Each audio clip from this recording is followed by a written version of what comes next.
suis Madame Esther Kaboué. Ce qui m'a le plus motivée, c'est le besoin croissant de produire et consommer localement. Quels sont les obstacles, les difficultés que vous rencontrez en tant qu'entrepreneur et en tant que femme? L'accès au financement, convaincre les partenaires et faire reconnaître nos produits au niveau local. Une jeune dame qui a besoin d'essayer, qui a besoin de faire le premier pas et qui passe par là, qui tombe sur ta vidéo, quel est le message clé que tu peux lui passer? Madame, bonjour. Bonjour monsieur. Est-ce que vous pouvez nous parler de vous et de ce qui vous a inspiré pour entrer dans l'entrepreneuriat? Je suis Madame Esther Kaboué, économiste conférencière et je m'investis depuis plusieurs années dans les solutions pratiques adaptées au quotidien des entreprises et des ménages. Ce qui m'a le plus motivé, c'est le besoin croissant de produire et consommer localement afin de pouvoir contribuer à la croissance économique. Quels sont les obstacles, les difficultés que vous rencontrez en tant qu'entrepreneur et en tant que femme? Il y a bien de difficultés, entre autres l'accès au financement, convaincre les partenaires et faire reconnaître nos produits au niveau local. Quelles sont les matières premières auxquelles vous recourez pour mettre en place ces produits de nettoyage? Privilégions des matières premières locales parce que nous en avons la maîtrise. Quand nous consommons local, nous contribuons au processus de production qui répond et s'adapte aux besoins de nos clients à l'échelle nationale.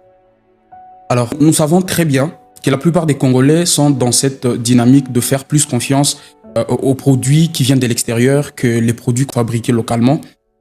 Quelles sont vos stratégies? Qu'est-ce que vous mettez en place en termes de stratégie marketing et stratégie commerciale pour convaincre ces personnes à consommer votre produit au détriment d'un produit qui vient de l'extérieur? Nous procédons au contrôle du processus étape par étape de production pour veiller à l'hygiène et la sécurité. Et du point de vue marketing, nous veillons à établir une relation client stable par la communication et la proximité avec nous.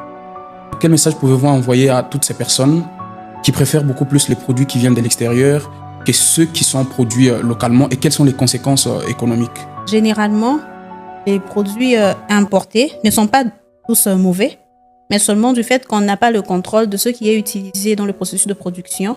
On peut facilement consommer des trucs qui détruisent notre santé dans le long terme. Et en consommant étranger, nous ne contribuons pas efficacement à la croissance économique à l'échelle nationale.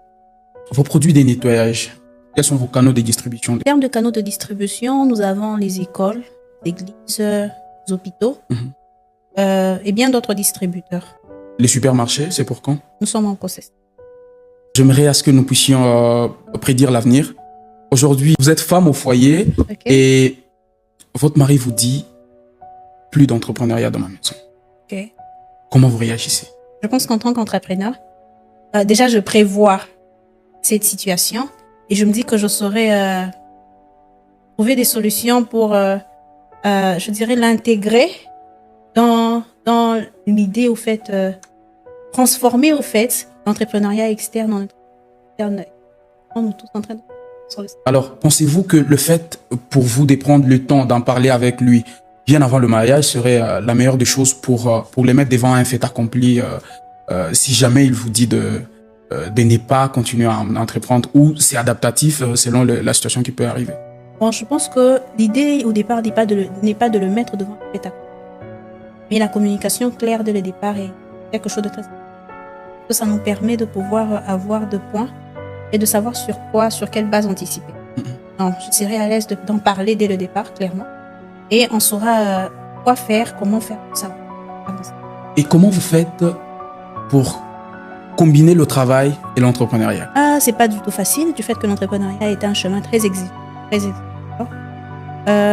Mais le problème, c'est que quand déjà au départ, on a une vision claire, on a des objectifs et on sait ce que l'on veut, on trouve les moyens, au fait, de réaliser ce que l'on désire.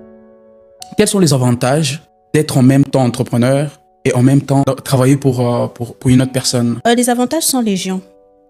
Au premier niveau, je pense qu'en étant entrepreneur, on développe certaines compétences qui ne sont pas offertes ou bien à la portée du commun de monde. Par exemple, la résilience, l'empathie, la constance, l'adaptabilité, et la ténacité et l'esprit d'innovation. Et ce sont des compétences très recherchées dans le professionnel. Donc, un entrepreneur est d'abord lui-même un exemple pour se lancer et bien travailler en tant qu'employé chez quelqu'un d'autre. Non, étant employeur et employé en même temps, je sais remplir mes fonctions en tant qu'employé pour quelqu'un et créer cette ambiance-là parce que je sais c'est quoi être employeur et je sais c'est quoi être employé. En étant entrepreneur, je développe certaines compétences qui m'aident en tant qu'employé. Et en étant employé aussi, j'acquiers de l'expérience et certaines compétences qui m'aideront aussi à faire avancer. Et en termes de financement, pensez-vous que le fait de travailler ailleurs vous permet d'avoir un financement pour vos propres activités? Je pense même que c'est l'une des raisons qui me pousse encore à travailler ailleurs. Avoir assez de fonds pour booster mes propres activités. C'est quoi déjà le nom de votre entreprise? Stars Clean. Stars Clean. Est-ce que vous avez des employés dans votre entreprise? Je pense que nous avons tant d'opportunités que nous. Et ces opportunités sont directes.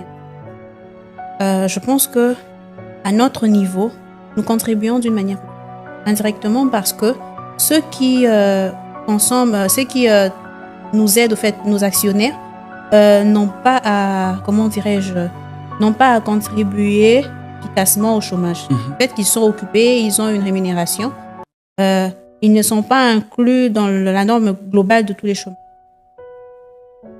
Ok. Vous arrive-t-il à participer à certains concours liés au financement?